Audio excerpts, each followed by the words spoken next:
amici e amiche del segno dei pesci, io sono Angela e questo è Exoda Record ed è così che vi trovate sui social. Questo è l'oroscopo settimanale dal 9 al 15 febbraio. Prima di iniziare vi ricordo che è una lettura generica, prendete solo ciò che vi risuona e se volete potete integrarla col vostro ascendente. In descrizione trovate le recensioni dei mazzi usati, i link per acquistarli e i link alle playlist per conoscere il significato delle carte della Sibilla Lenormand e della Sibilla italiana. Vi invito a iscrivervi e abbonarvi al mio canale per sostenere il mio lavoro. Vi ringrazio moltissimo se lo farete o l'avete già fatto. E adesso partiamo con la lettura. Andiamo prima di tutto ad inquadrare come andrà la vostra settimana, le vostre energie a livello personale, poi vedremo i segni zodiacali da attenzionare, il lavoro, l'amore, il lavoro e le finanze.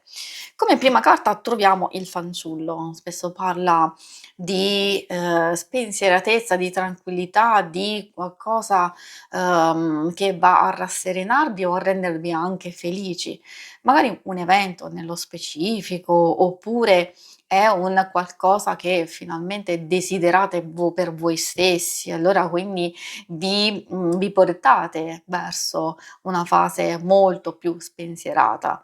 Un divertimento, certo, magari una notizia, un'occasione, un vero e proprio inizio se state pensando magari a un progetto, a un'idea specifica. E poi abbiamo l'ancora.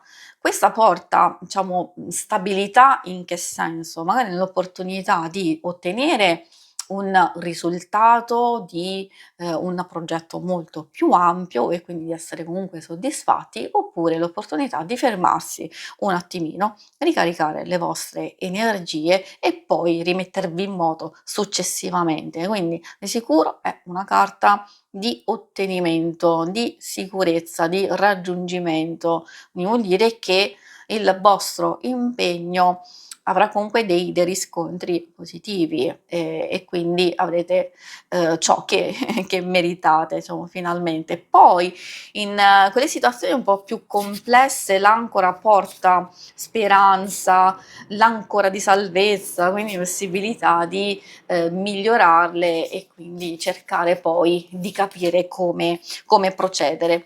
Scusate, avevo girato il mazzo, però l'idea proprio del miglioramento ce l'abbiamo proprio con questa carta e quindi con l'albero che indica la fase di miglioramento, indica una fase di crescita, di espansione, quindi possibilità di far crescere.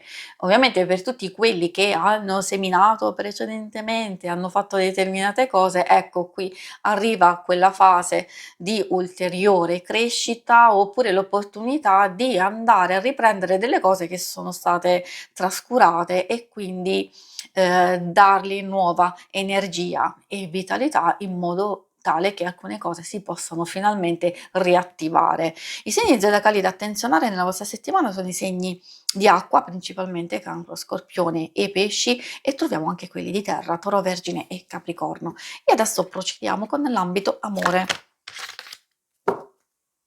Ambito amore.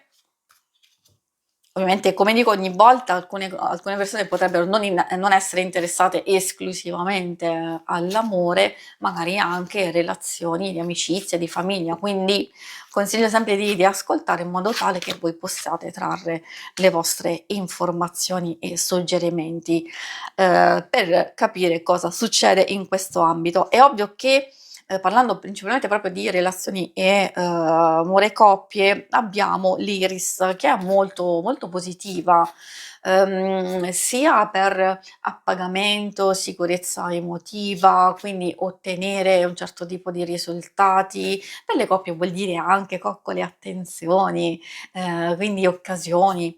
Perché no, di festeggiare qualcosa, l'abbiamo visto anche sin dall'inizio, magari c'è quella circostanza.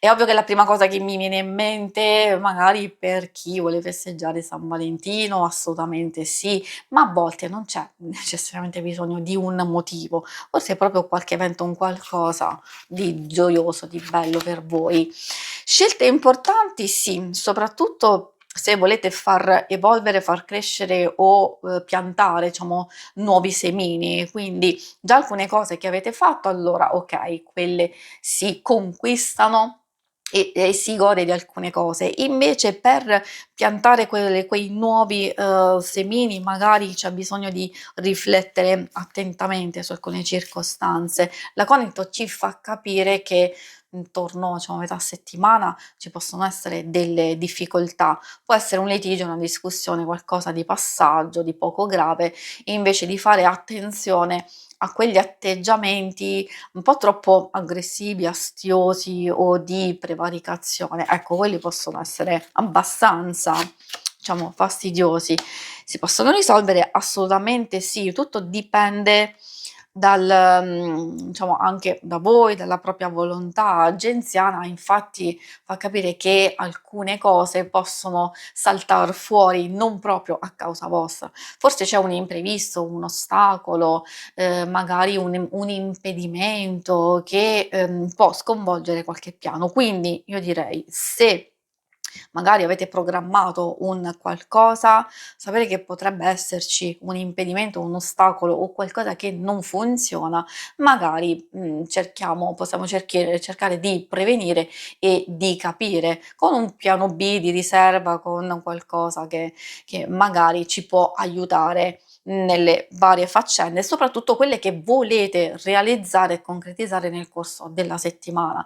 Se volete uscire, fare un qualcosa, un weekend, allora magari di pianificare bene o di valutare, perché se ci sono già dubbi e perplessità, allora vuol dire che il punto di partenza è sbagliato e potrebbe arenarsi. E questo vale anche per altri tipi di progetti molto, molto più grandi, magari per chi è single soprattutto, o c'è una frequentazione, una conoscenza che non progredisce, non va avanti, forse ci sono delle difficoltà, dipende, ci può essere una fase iniziale molto interessante, però per vari motivi magari va a bloccarsi. Può non dipendere da voi, può dipendere dall'altra persona, oppure non è il momento giusto, magari può essere un blocco passeggero, quindi dipende, magari queste informazioni vi possono essere utili. Quindi c'è quella nuova conoscenza? Perché va a bloccarsi? Magari cerchiamo di scandagliare, l'altra persona potrebbe essere impegnata oppure potrebbe avere delle problematiche, paura di mettersi in gioco, o altre situazioni che magari si può conoscere veramente una persona, sì, tutto sommato interessante, però magari siamo noi che non abbiamo voglia o intenzioni in questo momento appunto di iniziare qualcosa, di metterci in gioco, magari di aspettare, di prendere le cose con molta calma. Per quanto riguarda le cose più pratiche, abbiamo da un lato, comunque un ottenimento delle soddisfazioni. Bella questa carta perché ci parla di appoggio, sostegno, opportunità vantaggiose, di ostacoli che vengono, superati o alcuni ostacoli che possono essere un po' difficili, ma in realtà si possono superare. Purtroppo la prigione parla di un blocco momentaneo, di un qualcosa che poi in realtà può essere superato, quindi c'è possibilità e infatti la speranza ci parla di superare ostacoli, di una fase di rinnovamento, di nuovo equilibrio e chiarimenti, soprattutto nel proprio ambiente lavorativo, anche chiarimenti per noi stessi, perché se abbiamo bisogno di capire i prossimi passi, di far sviluppare in un certo modo i nostri progetti e le nostre idee e di farle funzionare, di non temere un blocco, ma magari può essere proprio utile per darci l'opportunità di gestirlo al meglio, di superarlo e non solo, anche di prepararci a una fase di evoluzione e di crescita. Quindi partenza, stop e ripartenza, comunque non totalmente negativi, magari per chi è in cerca di lavoro, se arriva